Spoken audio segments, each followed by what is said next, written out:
apóstolo João, ele fez uma colocação extremamente interessante.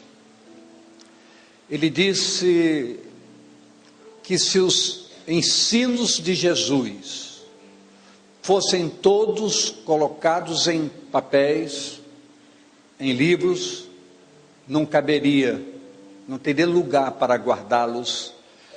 Tantas foram as ministrações, os ensinos e as verdades proclamadas e desafiadoras, advindas do Senhor Jesus, e que prevalecem para conosco em nossos dias. Basta querermos usar a sua palavra e permitir que através do Espírito Santo de Deus, essas palavras saiam do livro e adentrem no nosso entendimento. Hoje é um dia de ceia, é um dia especial, é um dia de fazermos memória de algo tão precioso, que foi a ação redentora da graça de Deus na pessoa do Senhor Jesus. E não é demais para todos nós aproveitarmos esse dia singular e permitirmos que possamos fazer reflexões sérias e avaliarmos como anda a nossa jornada em fidelidade para com essa aliança da graça de Deus em Cristo Jesus. Gostaria de compartilhar um texto da palavra de Deus com a igreja.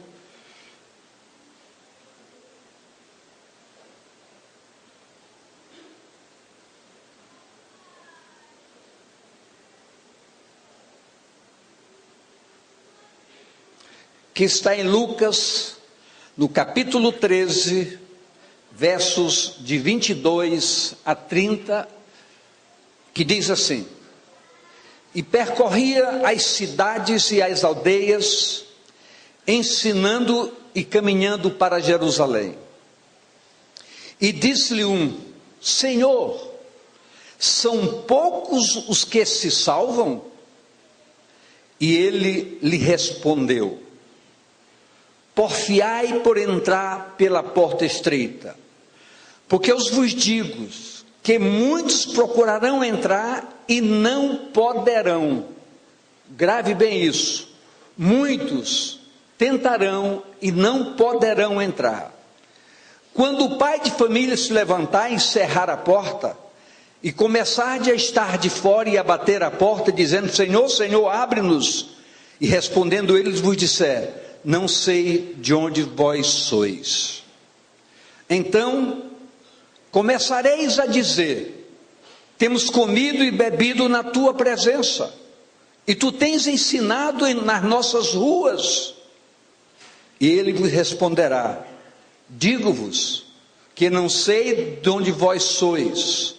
Apartai-vos de mim, vós todos os que praticais a iniquidade.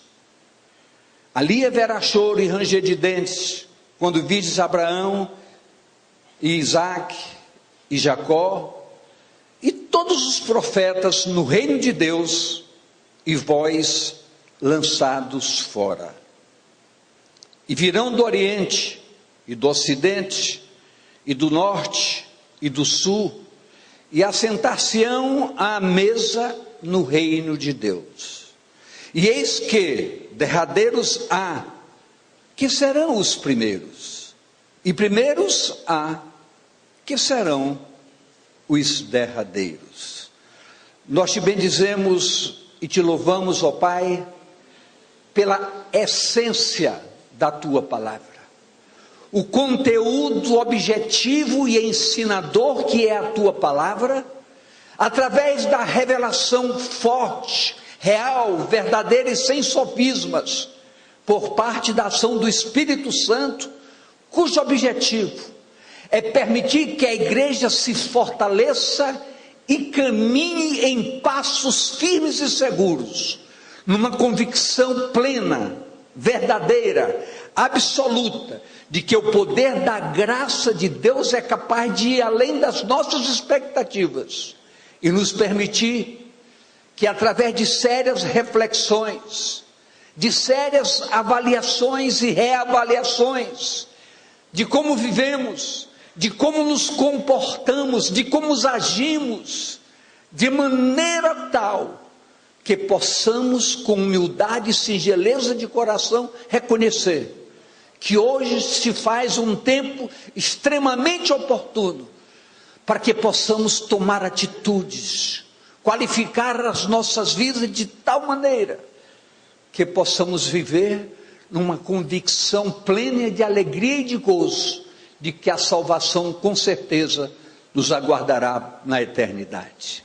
Por isso, que a tua igreja experimente o poder revelador da tua palavra, e a graça maravilhosa do Senhor Jesus goteje em cada cabeça, em cada vida, algo precioso que possa marcar a sua história nesta manhã e neste dia. Nós oramos gratos em nome do Senhor Jesus. Amém. Amém. Pode sentar, por favor.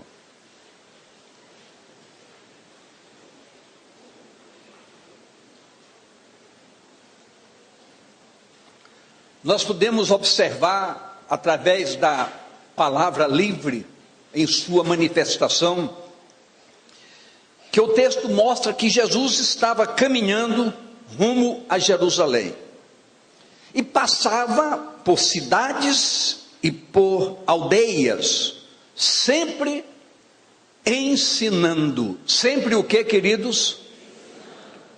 Isso mostra claramente que em sua jornada, Jesus procurava cumprir um propósito. Que propósito era esse? Diz a palavra em Lucas 19:10: porque o Filho do Homem veio buscar e salvar o que se havia perdido. A palavra clara e objetiva que se revela aqui e nos mostra de maneira bem clara é que Jesus veio com uma atitude objetiva: salvar o perdido.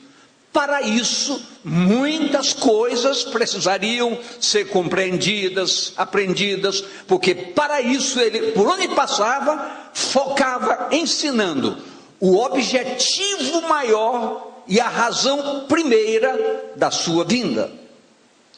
É verdade que nessas caminhadas, o Senhor Jesus amorosamente sempre atendia demandas por parte do povo, em várias áreas que esse povo demandava. Mostrava nisso uma generosidade inigualável, ficando sempre claro, não ser esse o foco dos seus ensinamentos. Eu quero deixar bem claro que ainda hoje, de maneira absurda, isso passa a ser pano de fundo, base de sustentação de muitos ensinos, os feitos de Jesus atendendo à demanda do povo. Mas Jesus sempre deixou bem claro que o foco da sua vinda, objetivamente, preocupadamente, era em salvar o perdido. É preciso que nós entendamos que o objetivo nosso desse entendimento como corpo chamado igreja é que nós possamos tomar posse efetiva da nossa salvação, e para isso precisamos entender que há todo um histórico a ser formado na nossa vida, para que possamos desenvolver todo um processamento objetivo dentro dos princípios da palavra, para que essa verdade seja a nossa verdade, esse caminhar seja o nosso caminhar. Nessa oportunidade que Jesus ensinava, o texto lido há poucos instantes atrás disse que alguém lhe perguntou. O que eu disse agora? Então diga a pessoa do seu lado: alguém fez uma pergunta para Jesus. E eu gostaria de parar um pouco, porque essa pergunta foi: Senhor, são poucos os que são salvos?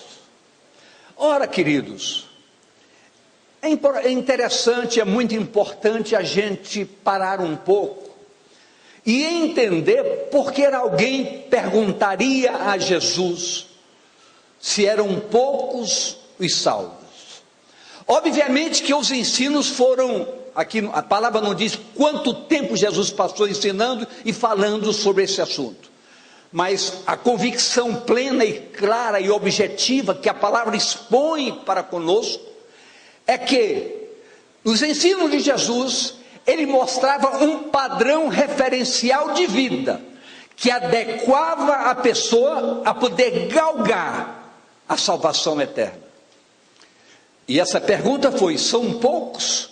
Porque com certeza esse alguém que perguntou pôde avaliar de maneira muito clara na exposição de Jesus que certas condições, certas características posicionais de vida ele foi colocando, e cada um introspectando, olhando para si, podia avaliar o enquadramento ou não nas referências de Jesus no que diz respeito ao padrão da salvação. Isso foi há muito tempo atrás, mas eu quero dizer, queridos, com plena convicção, com uma fé inabalável, que essa verdade é a mesma verdade para o dia chamado hoje. É muito importante que todos nós façamos essa avaliação, porque muitas vezes nós estamos construindo involuntariamente uma característica, um perfil meramente religioso, que nos permite, que nos chama a um certo compromisso vivencial como um corpo chamado igreja, onde temos compromissos, responsabilidades, e graças a Deus pela responsabilidade que essa igreja tem, de sermos participativos, presentes, cooperadores. Isso não podemos nos queixar absolutamente de nada, mas nós precisamos entender, e é a grande preocupação, e é o grande ardente desejo do nosso coração, é de sermos uma igreja de pessoas salvas. Diga a pessoa do seu lado, ele está dizendo que você precisa ser salvo. Agora é importante, queridos, que nós nos preocupemos sim com o manuseio efetivo da palavra, porque só ouvirmos manifestações como essa, onde se expõe a palavra de maneira desafiadora, e isso é verdade, mas é preciso que nós saibamos avaliar no dia a dia como estamos caminhando, que posições temos tomado no que diz respeito ao que a palavra de Deus demanda para homens e mulheres de Deus. O que eu falei, queridos? Então você tem que olhar para você agora e se perguntar com humildade e singeleza de coração: eu vivo como um homem de Deus? Eu vivo como uma mulher de Deus? Deus é a fonte maior da minha honra? São perguntas que só você, eu disse o quê? Pode responder. Obviamente que essa pergunta fundamentou-se no que Jesus ensinava, ficando bem evidente a base, o foco do seu ensino. Quando, certa vez, isso está lá em João 8, não precisa ler, procuraram a Jesus, trazendo até ele uma mulher apanhada em adultério. E a lei estabelecia que toda pessoa apanhada em adultério deveria ser apedrejada. Então, o povo levou aquela mulher até Jesus e disse: Jesus, estamos aqui para cumprir a lei. Diz a palavra, que tu bem sabes, que toda pessoa apanhada em adultério deve ser apedrejada. E Jesus parou naquela hora e olhou nos olhos de cada um e disse categoricamente: quem de vocês está livre de pecado, comece a atirar a primeira pedra. O que me chama a atenção nisso é que Jesus procurou levar cada um dos acusadores a uma avaliação de si mesmo. Então, querido, é importante que nós entendamos isso, que na nossa mente isso possa adentrar de maneira clara, que cada um de nós tem por obrigação avaliar o padrão referencial de vida que nós estamos vivendo, como nós estamos vivendo, e se esse padrão referencial condiz com a realidade desses ensinos que são objetivos.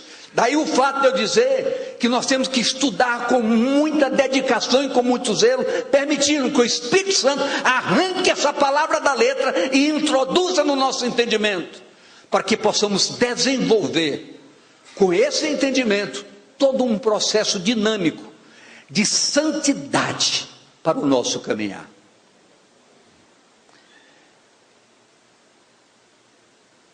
Então Jesus olhou o perfil de cada um daqueles homens e nenhum atirou pedra.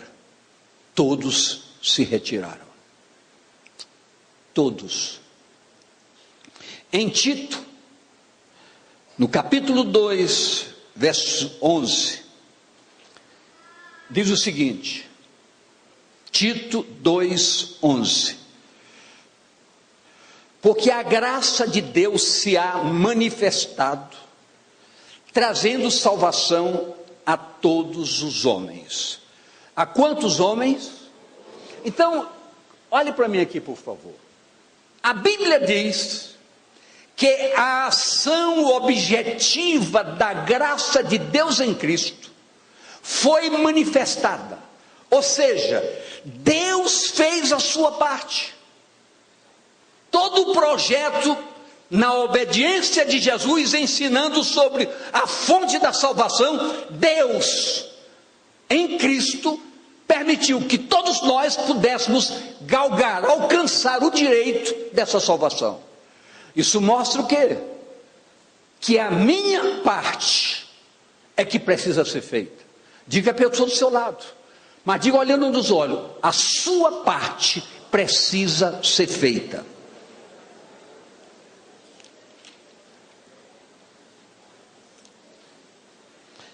A resposta de Jesus àquela pessoa que perguntou se eram poucos os que se salvam, não mudou o direcionamento do seu ensino. Contudo, o condicionou a um desafio dos mais sérios. Por favor, queridos, eu falei de um desafio de que dimensão? Então diga para você, a palavra de Deus é séria, e eu preciso vê-la com seriedade. Eu preciso vê-la com seriedade, eu não posso brincar mais com a verdade do Evangelho. Hoje é um dia de ceia, é um dia muito desafiador para todos nós. O direcionamento de Jesus foi: esforçai-vos.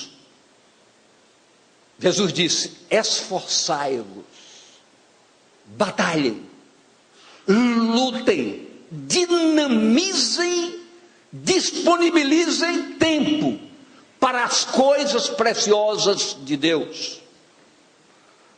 Muitos procurarão, disse Jesus, e não poderão, pois a porta é estreita.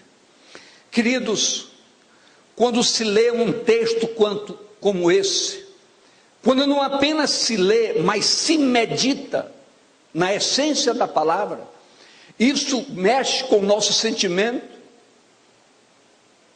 Quando ela diz que muitos se esforçarão e não conseguirão entrar, isso nos desafia, isso nos chama a atenção, isso mexe com o nosso caráter. É preciso que a gente pare um pouco e entenda, e faça desse dia um dia de excelência. Você que largou tudo para estar aqui nesta manhã, que Deus lhe abençoe, que a unção do Espírito quebre toda a barreira e todo o bloqueio, e você seja livre para entender que muitas coisas podem mudar na sua vida, a partir de um posicionamento. Esforçai-vos, muitos não poderão entrar, porque coisas maiores estão ocupando espaço em sua vida. Aí você me perguntaria: pastor, que coisas maiores? Eu não posso fazer avaliação, eu não posso fazer uma exposição bem clara, bem objetiva, do que pode ser essa grande barreira impeditiva em sua vida. Mas uma coisa eu tenho convicção: sentimentos. Muitas vezes, queridos, nosso sentimento por alguma coisa, embora com a nossa consciência que está errado, mas o nosso sentimento se avilta de tal maneira que transforma a seriedade em aventura, em um risco desnecessário para ser corrido por cada um de nós. Talvez, na manhã deste dia, nesse momento que a palavra nos é tão desafiadora, quando ela diz esforçai-vos, talvez precisemos pensar em tomar certas atitudes, que podemos qualificá-las até como radicais, mas eu tenho certeza que vale a pena radicalizar com um propósito: se caminhar objetivamente com um fundamento que eu vou lhes mostrar daqui a pouquinho, que é claro, mas a Bíblia diz que a salvação gera alegria. Diga a pessoa do seu lado: salvação gera alegria. E se ela gera alegria, nada, absolutamente nada pode impedir o nosso desejo de fazer o melhor. Eu poderia não estar nem aqui agora. Vocês podem verificar que eu estou andando um pouco. Tive um deslocamento de bacia ontem que me deixou quase inutilizado ontem. Mas eu orei ao Senhor, oraram por mim, eu disse: eu preciso estar, nem que seja só agora. Mas é importante que a gente tem que jogar para fora esse desejo, esse sentimento de que a igreja precisa ser nutrida de fundamentos tão fortes, que seja capaz, através de um convencimento que só o Espírito Santo de Deus pode fazer, de permitir que você ouça e que você agregue ao seu entendimento nesta manhã algo que pode mudar a história da sua vida. Jesus dizia para aquele jovem, eu estou falando um jovem aventurando, para aquela pessoa: a porta é estreita. Diga a pessoa do seu lado: a porta é estreita. Mas, queridos, nós temos que chegar ao ponto de ouvirmos uma palavra e não apenas olharmos literalmente porta estreita. Nós temos que mergulhar mais profundamente. O que o Senhor Jesus quis dizer com isso? Que para que se adentre por essa porta, muita renúncia, muitas coisas precisam ser arrancadas, extirpadas de nossas vidas. Eu posso ouvir amém, queridos?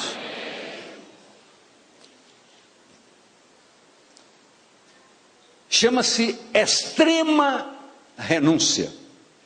Obviamente que não é um mero esforço humano, é um posicionamento de consciência muito forte, é um mergulhar num relacionamento com o Senhor Deus, em plena contrição e humildade. É um processo de determinação, como disse o Senhor Jesus a Nicodemos. Olha o que Jesus disse aqui, Nicodemos. Jesus disse a quem? No capítulo 3, no verso 7 do Evangelho de João. Jesus disse: era um sábio, um estudioso, um homem famoso, Nicodemos, foi ter um encontro à noite com Jesus, por causa do farisaísmo. Não te maravilhes de te ter dito, necessário vos é nascer de novo. Mais uma vez, nós temos que mergulhar no sair da letra para entrar na busca do entendimento. Jesus quer dizer nascer de novo, ou seja, morrer para um tipo de vida e criar um estilo novo de vida que se adeque a uma vida que possa se enquadrar na beleza efetiva e afetiva da palavra de Deus. Então, queridos, é muito sério, é muito forte, é muito desafiador. Importa-vos nascer de novo. Olhe para a pessoa do seu lado e diga: você precisa ser uma nova pessoa para alcançar essa salvação. Então muitas vezes nós somos donos das nossas razões, fazemos coisas que nós já achamos que está tudo bem. Jovens, adolescentes já estão vivendo vidas soltas por aí, achando que está tudo certo. Mas a nossa obrigação é prevenir. Acautelai-vos, a salvação se aproxima.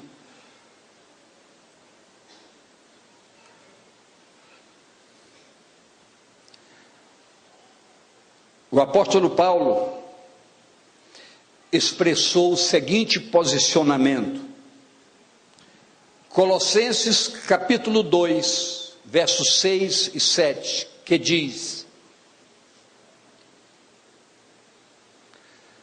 como, pois, recebestes o Senhor Jesus Cristo, assim também andai nele.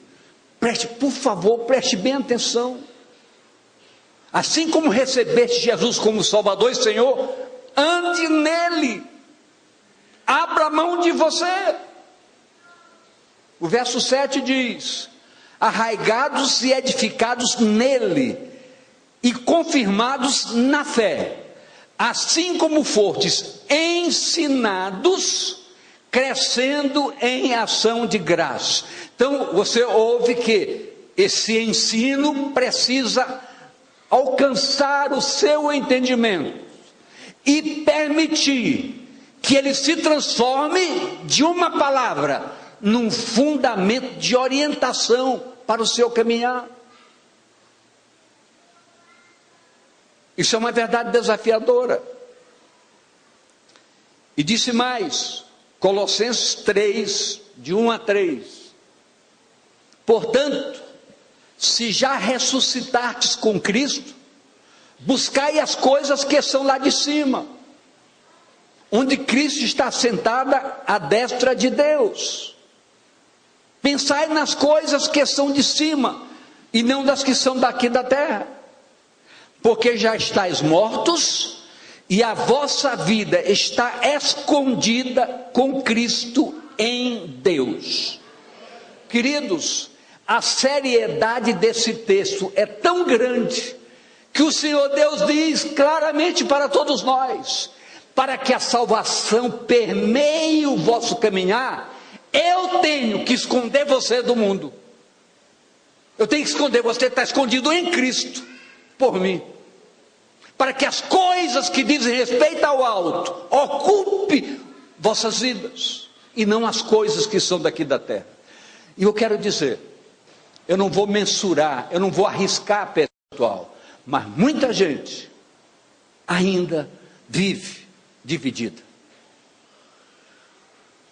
Um tempo aqui, um tempo lá fora. O prazer de estar aqui ouvindo as delícias da palavra, mas muitas vezes o prazer de estar fazendo coisas que você sabe que são coisas pecaminosas. E a nossa responsabilidade nesta manhã, ela se multiplica. Porque o que se revela na palavra é um ensino que precisa reestruturar a nossa história de cada dia. Fica bem claro, um posicionamento vivencial e determinado.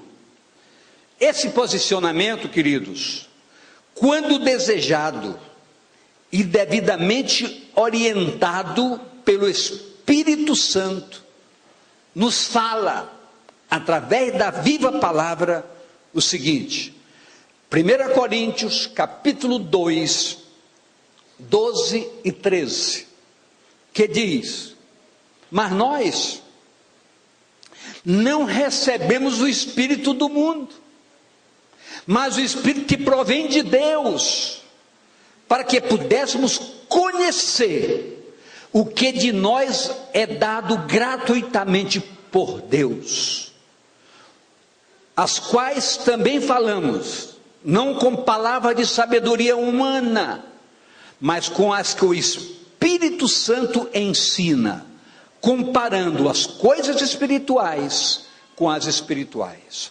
Então, quando nós cremos na graça de Deus em Cristo e recebemos a Jesus, a primeira coisa que aconteceu, pela responsabilidade e seriedade que é a graça de Deus, é sermos selados com o Espírito Santo, porque esse Espírito iria agir no convencimento. Eu posso ministrar aqui, passar o dia todo falando sobre a delícia dessa palavra, que dá para falar o dia todo, mas se apenas ficasse em ensinamentos humanos, você daqui a um dia, 2 dias, já estava nem aí para o assunto.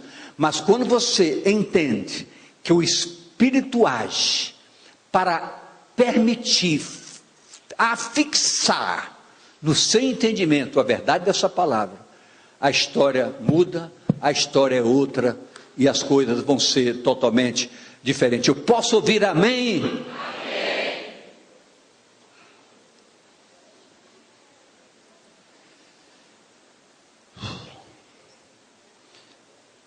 Esses fatos,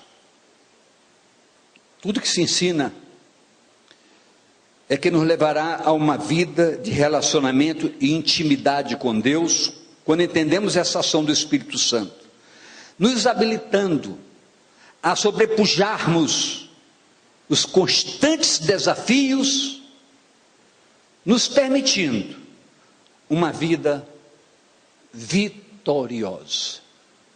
Diga, eu preciso de uma vida vitoriosa. Olha o que nos diz Isaías 38:16. Senhor, com estas coisas que tu nos mostras na palavra se vive, e em todas elas está a vida do meu espírito. Portanto, Senhor, cura-me e faze-me viver.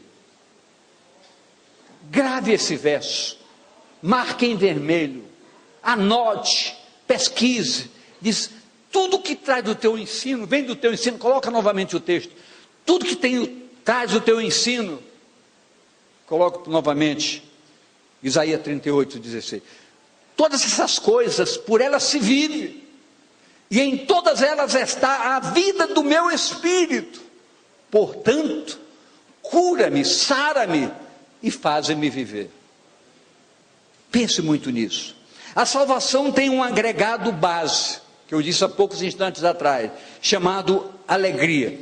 Isso está no Salmo 51, 12, que diz assim: torna a dar-me a alegria da tua salvação e sustém-me com um espírito voluntário.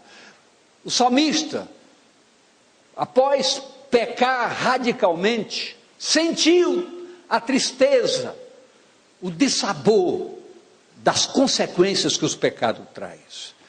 Todo pecado tem consequências. Mas ele gritou: Pai, por favor, restitui-me a alegria da tua salvação. Eu quero sentir a leveza do teu perdão, a ponto de poder alegrar-me novamente na tua salvação. Pense nisso. Pense nisso. Pense nisso. Essa alegria impulsiona o ardente desejo de estarmos em plena comunhão com as coisas do reino de Deus. No texto lido no começo, eu vou ler novamente os versos 25 a 28, de Lucas 13. Quando o pai de família se levantar e cerrar as portas e começar a estar de fora e a bater a porta, dizendo: Senhor, Senhor, abre-nos, e respondeu-lhe, ele vos disser: não sei de onde vós sois. Então começareis a dizer: temos comido e bebido na tua presença, e tu tens ensinado em nossas ruas. E ele nos responderá: digo-vos que eu não sei de onde vós sois. Apartai-vos de mim, vós todos que praticais a iniquidade. Ali haverá choro e ranger de dentes, quando virdes Abraão, Isaque, Jacó e todos os profetas no reino de Deus, e vós lançados fora. Quando a gente insiste em ler, eu quero que você entenda claramente que não há no nosso coração nenhum propósito de usar a Bíblia como ameaça.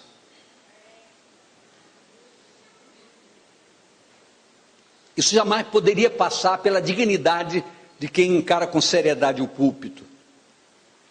Mas é preciso que a gente saiba parar nesse momento e ver a seriedade com que essa palavra se dirige a cada um de nós. Como ela se relata objetivamente, procurando mexer com o nosso entendimento. Jesus fez questão de mostrar com clareza as evidências do descaso aos seus ensinos, não querendo que ninguém seja iludido. E eu quero abordar essa verdade com conhecimento de causa. Com conhecimento de causa, porque eu digo isso, olhando para vocês claramente, porque é uma coisa que ultimamente tem me preocupado muito, e cada dia eu faço introspecções muito sérias, o que eu preciso ainda consertar na minha vida. Uma das coisas que muita gente não se preocupa, é do bom testemunho dentro de casa. Queremos testemunhar no templo, mas uma das coisas que nós temos que entender, nós temos que ter santo em qualquer lugar onde nós estivermos. E agirmos como tais. Isso precisa mexer conosco. Precisamos sair da acomodação religiosa. Isso é terrível e enganador.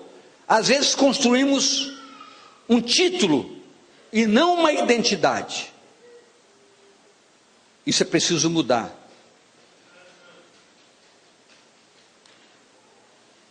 Nós fomos criados, todos nós, à imagem e semelhança de Deus. O pecado afetou essa característica. Só a plena graça de Deus em Cristo pode, em verdade, nos regenerar. Qual foi a palavra que eu usei?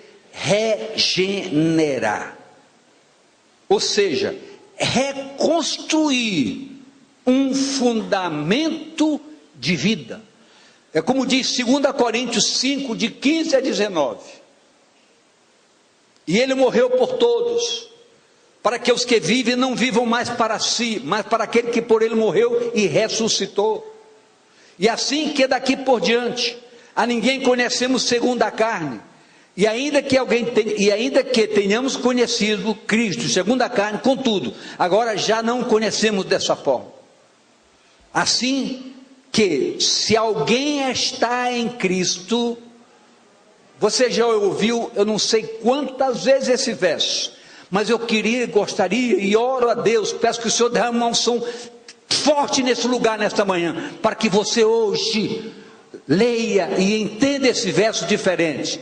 Assim que se alguém está em Cristo, nova criatura é. As coisas velhas já passaram, eis que tudo se fez novo. Você que mentia, não minta mais. Que enganava, não engane mais. Que traía, não traia mais. Que se associava com quem não devia, não se associe mais. Mude, radicalize, transforme sua vida. Dê um brado de vitória nesta manhã e diga que Deus pode transformar a sua vida para um novo tempo de viver.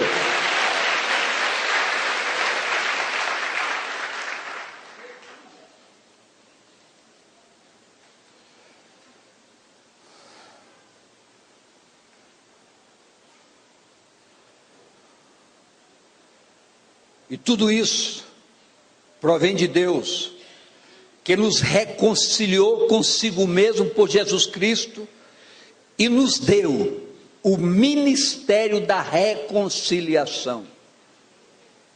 Isto é, Deus estava em Cristo reconciliando consigo o mundo e não lhes imputando os seus pecados, e pôs em nós a palavra da reconciliação. Essa é uma palavra que se agrega a um ministério reconciliador, que precisa ser entendido por você, e entender que essa reconciliação é uma dinâmica de cada dia da nossa vida, cada dia do nosso caminhar. O sobrenatural dessa vida em Cristo não nos tira da naturalidade do dia a dia, dos compromissos seculares que temos com o trabalho, com o estudo, não nos tira nada disso.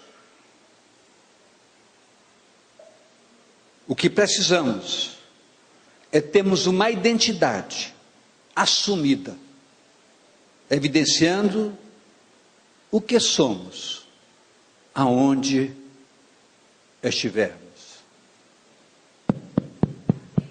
Aonde estivermos.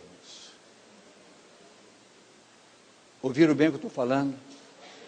Aonde estivermos, temos que assumir uma identidade.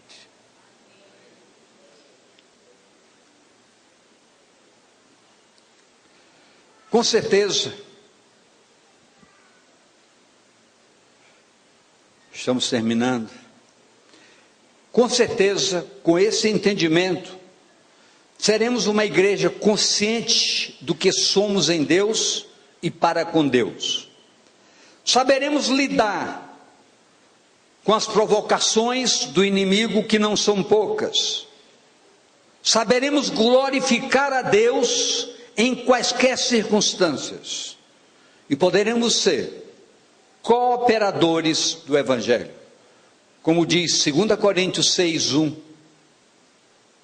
E nós, cooperando também com ele, vos exortemos a que não recebais a graça de Deus em vão. A palavra de Deus é sempre objetiva em seus propósitos, sempre. Deus é sempre objetivo. Olha o que nos diz Romanos 14, 17, 18. É o último texto de hoje. Porque o reino de Deus não é comida, nem bebida, mas é justiça e paz e alegria no Espírito Santo. Porque quem nisto serve a Deus,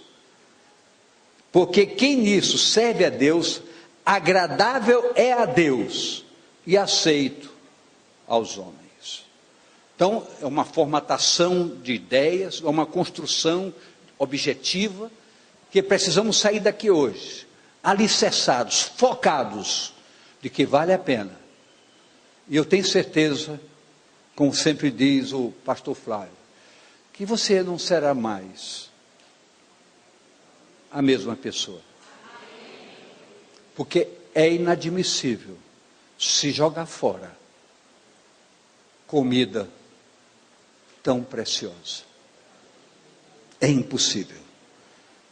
Ou seja, que caminhemos na identidade de vivermos na paz e na alegria do Espírito Santo. E por fim, igreja, creio que esse chamamento é urgente. Estamos sendo provocados a uma postura definida e bem qualificada. Sejamos a igreja que caminha rumo ao céu. Vamos ficar de pé.